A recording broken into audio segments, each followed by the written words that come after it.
All right. Hello and welcome back to the channel.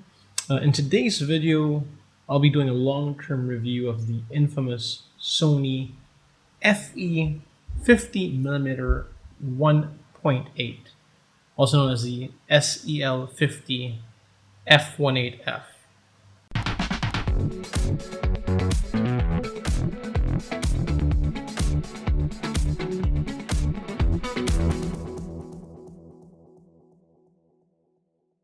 Hello and welcome back. If you're new to the channel, my name is Paco.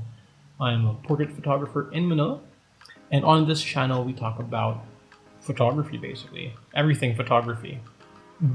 As mentioned, we're talking about the 50mm lens. Now, I think we have to give a bit of a background. Normally, when you start out with photography, you get a nice camera and it comes with a kit lens. And when you outgrow that kit lens, usually the first thing you go for is a fast prime, which is a 50mm f1.8. Now, a 50mm lens is very handy because it's neither too wide nor too narrow of a focal length, and it's f1.8 is a pretty good aperture, pretty fast lens. So if you need it to open up real wide, you can open it up real wide, either for shooting in low light or if you want to get that depth of field, that separation, right? Now, it's also known as the Nifty 50. Usually though, 50mm prime lenses go somewhere between the price range of 5.5 thousand pesos to 6.5 thousand pesos, depending on the manufacturer. So for those of you that are not in the Philippines, it's about $112 to $132 US. So they're small, affordable, and they provide better image quality than the kit lens, generally. Now, the 50mm 1.8 from Sony, and we're not talking about the APS-C version with the OSS, we're talking about the FE version, the full frame version. It's plastic build, metal mount in the back, comes with a lens hood. And the first thing you're going to notice is the price. This thing costs more. Over here, this costs around 16.5 thousand pesos, 16.5K. So that's about 334 US dollars. Although I noticed in the US it's about $250, so it's a lot more affordable there. But in general, Sony lenses do cost more than the other brands, the other manufacturers. Now, this lens is infamous for its price, its poor autofocus performance, poor image quality, but this was during its initial release, and it's had some firmware updates since. And depending on the models here, the body that you use it with, I believe it uses different firmware for older models like the A7 II.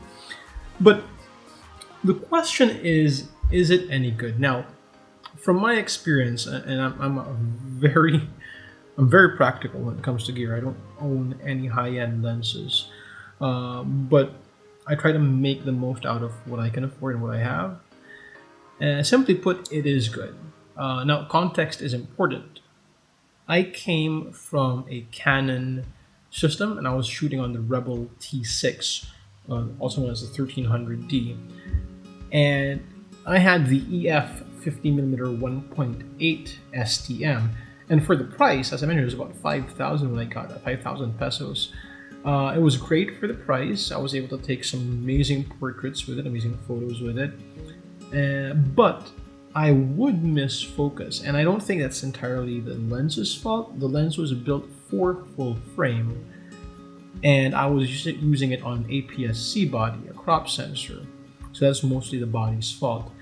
Now, with that point of comparison, you want to look at the image quality. Now, the image quality is good on the FE 50mm 1.8. Not amazing out of camera, but it is good, and you can do a lot in post, like in Lightroom, to really make it stand out. Wide open at 1.8, the image is slightly softer. It gives you lower contrast, and f2.8 seems to be the way to go, so you want to close it down a bit. Barrel distortion is minimal to non-existent. So that's a beautiful thing about that. And I'm shooting on the A7 III on a full frame.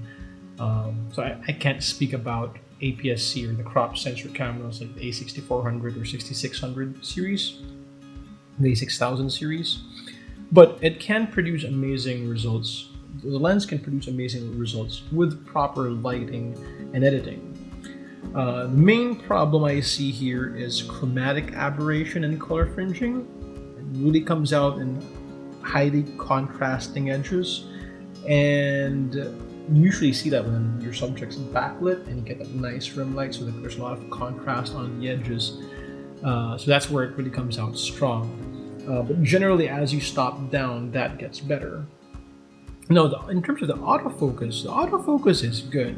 I mean, it's not amazing, but it performs well in good light. It'll struggle at times if you have a strong backlight, or if you're in a really low light setting, it will struggle. It's not really slow, but compared to other Sony lenses, it is slower than the other Sony lenses. The 28 does focus much faster than it. So it's not the best lens, and it's definitely not for fast-moving objects. But if you shoot portraits, this performs really well.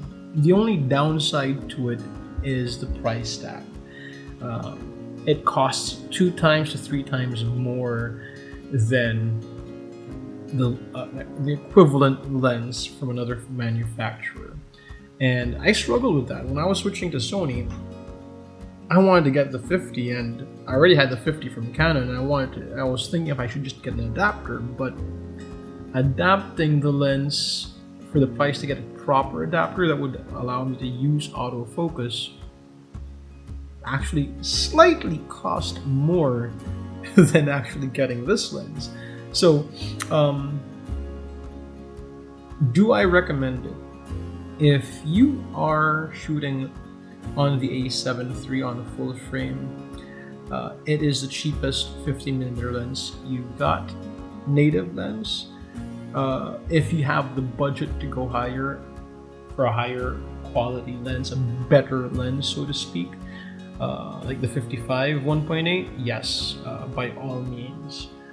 But if you're someone who's constrained to a budget, I actually don't mind the image quality. And if you can see, I'm going to show you some images across the screen.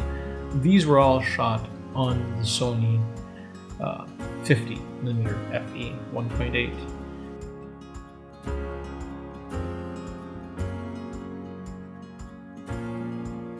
That's my review of the lens. It's okay, it's not the best, but it will get the job done. I'd like to hear your thoughts though. I mean, tell me if you have the lens, if you're thinking to get the lens, drop your thoughts in the comment. If you hate it, if you like it, tell us why. And yeah, until next video. Cheers.